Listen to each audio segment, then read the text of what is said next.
Hello, and today we're going to talk about credential harvesting phishing attacks as sort of a deep dive threat analysis to help you better understand what the more common phishing attacks look like and what we're seeing here in CN support with a lot of our managed customers. I'm Dale Harkness, and I work for Computers Nationwide, and let's go ahead and get started. So, what is a credential harvesting scam? So, we all know phishing scams. Uh, they can come in many different forms. They can be generic phishing scams, which are uh, a lot less common nowadays simply because they're easy to spot. They're caught by security software pretty easily. But we have phishing attacks, targeted attacks that are looking for C-levels, upper management, anybody who might have higher level access to things. Some of them are malicious, where they're going to drop. They could be those common crypto or encryption scams that are going to just basically take down your network, encrypt everything you have, hold it ransom. But what we're specifically talking about are attacks that trick somebody into putting credentials into a fake website. The website's going to look like a form. It's going to look like an authentication portal like anything else that you're normally seeing. It could look like Microsoft 365 or Amazon Web Services. It's really meant to mimic the things that we're used to seeing, the same colors, the same branding.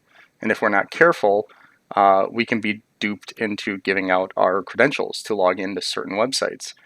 Usually it's going to come as most typically an embedded URL inside of what appears to be a legitimate email. It could also come as attachment, so we don't want to rule out that it's only going to be an embedded URL because we have certainly seen some indications that attachments have become popularized. But basically, with the information scammed from an end user, they can be used either for selling on the dark web if the credentials have high enough access or have access to information that is very sensitive. It could be used to simply just harvest information from those accounts if you're using something like OneDrive and you have maybe some healthcare related data or other, credit card data, things that maybe are a lot more sensitive. They could be pulled off those cloud services and then, sold on a dark web. Like many attacks, they go undetected for very large periods of time. And the reason is because often what we're seeing is that the attacks are not malicious. So they're very difficult to detect because nothing malicious happens to your machine to kind of, tip the hand of the threat actor. They really are just kind of sitting inside of the account. They're monitoring emails, they're accessing information, things that don't look like anything out of the ordinary to any sort of standard, reporting tool, and things that aren't really alerting anybody to anything because legitimate authenticated sign-in to an account doesn't actually mean anything, unless you're really kind of looking at it and reading between the lines or have the appropriate protection measures already in place, which many companies do not. So really important to identify them, right? So like phishing attacks, they have a very specific kind of a signature to them. We have two different examples here. One of them is an attachment based on the left, and one of them is your standard URL based one on the right. Now these are actual legitimate ones that we've caught in the wild, so to speak. So I've redacted out a lot of information that are going to identify companies, and really the important thing to notice here is there's nothing on the surface necessarily malicious about them. Our customers that have noticed these have definitely either not expected to receive them. For example, the one on the left came from a company that they legitimately do business with, but they did not expect to get any sort of an attachment from this individual. So immediately they sent it to us. We scanned the Excel document and we determined it to be a phishing scam, a credential harvesting phishing scam. The one on the right, same kind of a thing. They weren't really expecting a link to a document, especially not something that said that it was something with facts. So again, they had to scan it. We scanned the URL. We determined it to be a credential harvesting phishing scam and advised them to not open the attachment. Now, one thing to bear in mind is while typical phishing scams, the easy part about them might be, well, I don't know the person, therefore, if I didn't, want to receive this email or didn't expect to receive this email from some random person, I easily can spot them. But we have seen these credential harvesting emails be very, very tricky to spot. And in that, I mean, sometimes they come from a compromised account. So you might do business with that person, again, kind of like the one on the left. It might be a legitimate email that's coming in, and you may not realize that that person's account has been compromised, and therefore the email is illegitimate. So it's really important to note that you can't just bank on the fact that they're going to appear to come from somebody that you don't know, because they easily could come from an account that is legitimate and somebody's credentials have been stolen and therefore fake emails being sent out. We've even seen it be in the middle of a conversation. So for example, a customer was having a back and forth email conversation with a legitimate customer, and about layer 6 or 7 of the back and forth, reply to a reply, all of a sudden this link shows up, kind of like the one on the right. Now, in that particular case, they kind of stopped and went, our discussion wasn't really talking about anything link-based, so therefore they asked, why did you send that link? And it turned out that the person's account on the other side was compromised, and the threat actor was actually sitting actively inside of that person's email, watching the conversation go back and forth, and had injected into a part of the conversation a link, hoping that the legitimacy of the back and forth email would kind of dupe the person into clicking on it and giving out their credentials. So kind of slick, and definitely tricky to spot, but just kind of giving you an example that they can come as attachments or they can come as links. If you were to open the document on the left-hand side, we use sandboxing software to safely open and analyze these emails, therefore able to kind of show you in real time, actively here what this might look like if you were to click on some of these links. Now, as we talked about before, a lot of these credential harvesting phishing emails are not malicious. So the act of opening up the document or the act of clicking a link is not actually going to do any damage. Now, I don't want to tell you that to get your guard down. I simply want to make sure that you understand that these credential harvesting payloads are not malicious in and of themselves. They're not meant to damage your system or anything like that. They are simply meant to look very legitimate. So on the one on the left, the Excel document actually had this embedded inside of it, and that would subsequently then, when you say click here to open, take you to another website. The one on the right, just kind of your standard website, looks very legitimate, click here to view document. But what they're trying to do is they're trying to use verbiage and images that we're used to seeing, right? With all the advent of cloud-based services, we're used to seeing, somebody shared a file with you, or click here to view a document, things that are a normal part of business now. They're taking advantage of it to try to get you to, again, let your guard down, think maybe there's some legitimacy to this. And when you subsequently click on the payload and move on to the next screens, these landing screens are where the phishing or where the credential harvesting is going to happen in these phishing attacks. The one on the left, looks kind of like your typical Microsoft sign-in. One on the right, using the Office 365 logo, again, trying to add legitimacy to it. But the really important step here, and the really important thing to pay attention to, is no longer can we bank that our computers might help us identify this. It used to be that they would take you to a specific IP address, some public IP that was insecure, and your browser would immediately alert you to, this isn't a secure site, don't click on it to continue, and it was easy to kind of catch. Now they're using these legitimate forms sites to build these back ends to try to get you to enter information in. So if you look at the one on the left and the one on the right, those URLs in that browser are not Microsoft, but they are legitimate websites that allow hosting of, web portals or web forms that people build and make look legitimate. So again, it sometimes is difficult to spot because your browser is not actually saying that this is insecure. So always, always, always pay attention to the URL. Once you've gotten to this spot, nothing has happened still. And again, I don't want to tell you to let your guard down. You certainly, hopefully don't get this far, but by this point, this is the make or break point. If you enter your credentials in, they have your credentials. So they have your username and password. They're going to start using it to try to access your email, try to access, web-based services. Might even, if you're using the same password for things, might even try to access other portals that are using the same credentials. And again, this is where, with some of the dark web monitoring that we've seen, this is where some of these sites will start to kind of pop up as they get compromised.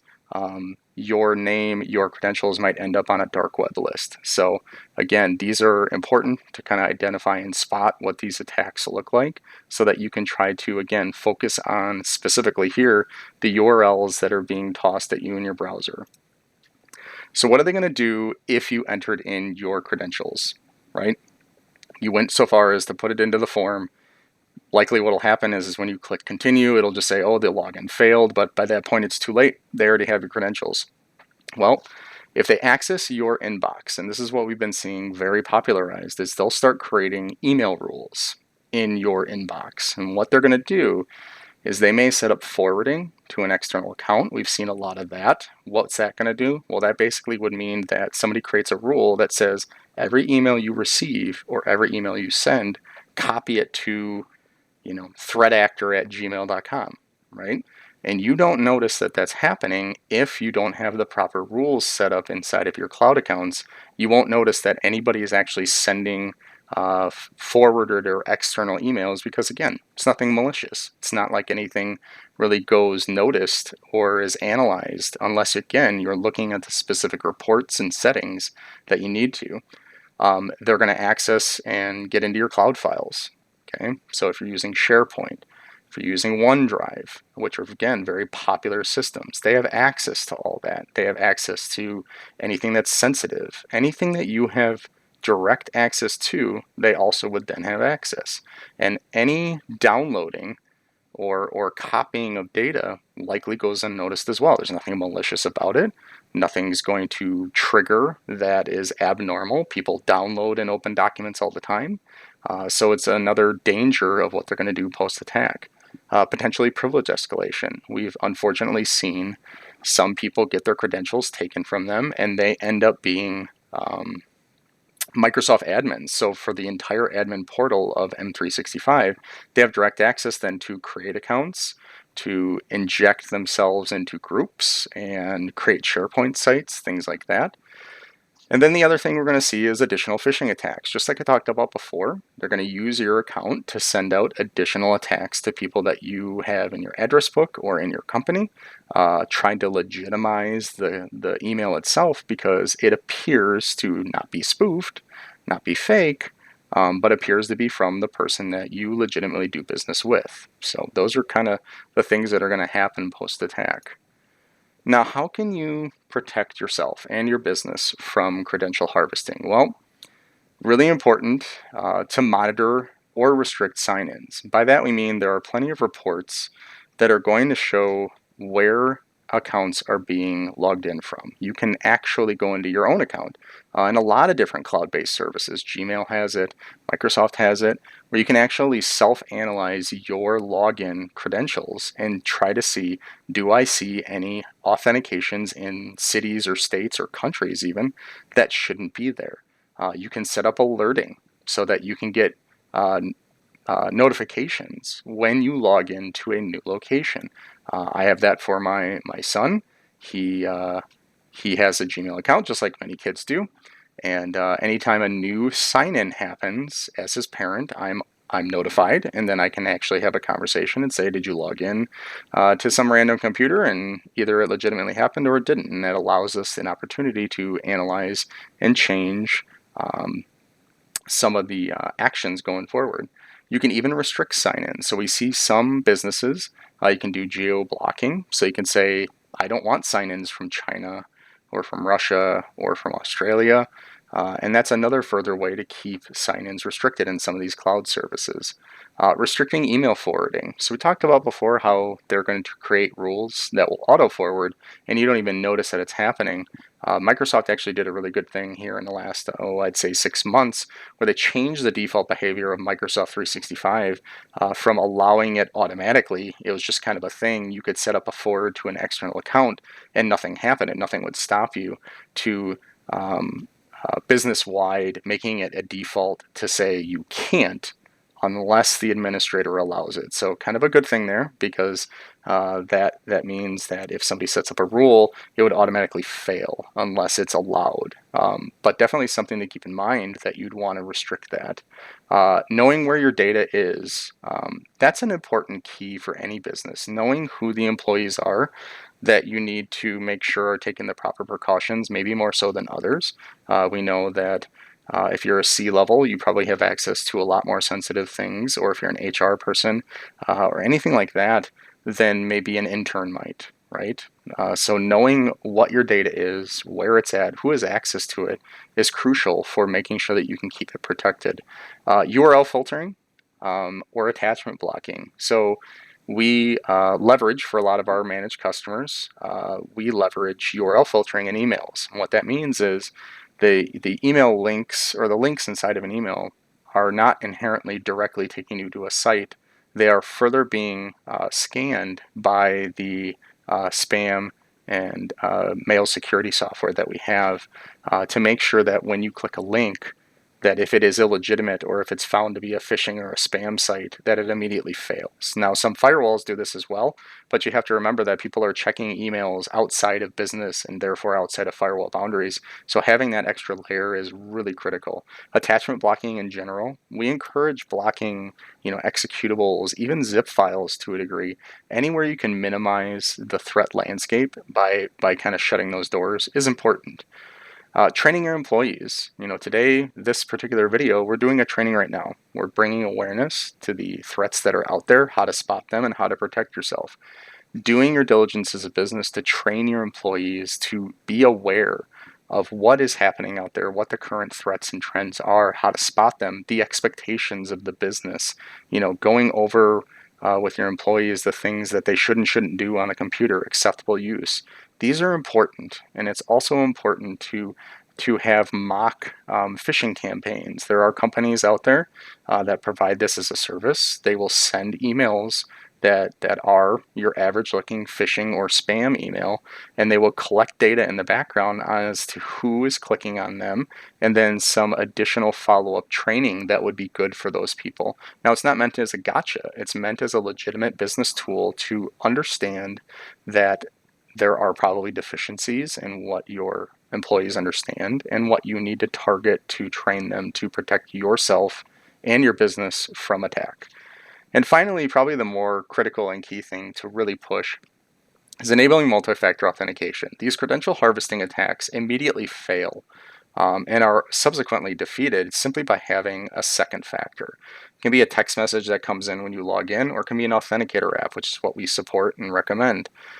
By that, it means that if somebody captures your username and password, it would do them no good without the second factor. So when they go to log in, it's going to immediately ask them for a PIN code. And if they don't have that second factor, they can no longer finish the login. Now, I don't want to encourage people to be relaxed with their credentials simply because they have multi-factor enabled, but it is absolutely probably one of the more critical things to have enabled at your business in any respect, in any portal software that enables or supports it. You should have it enabled. So at Computers Nationwide, we do a lot for our clients. For our managed customers, we do firewall configuration and provide email protection services. We protect web traffic at the gateway, VPNs, anywhere that we can enable and assist your business, we do that with our managed clients. We review on a regular basis the accounts in your systems.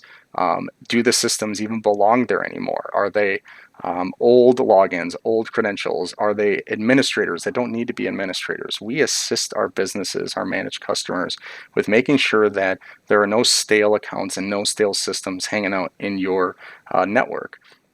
We analyze your network services, and we provide some of the upgrade requirements that might need to be there to make your business more secure and more efficient.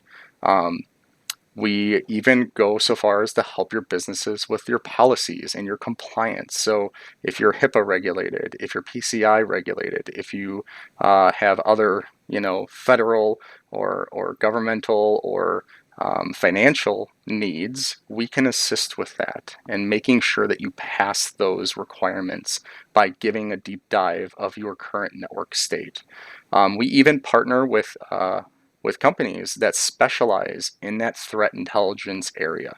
We ourselves are not a security operations center, but we partner with a very wonderful company that provides it as a service, puts agents on every device, monitors for suspicious traffic, and really deep dives to find those threat actors before they go unnoticed for months or even years at a time. So at CN, our managed customers are taken care of. And we hope that you join our team at Computers Nationwide if you're interested in our services. Our phone number and email is listed. And we appreciate your time. And as always, stay safe out there.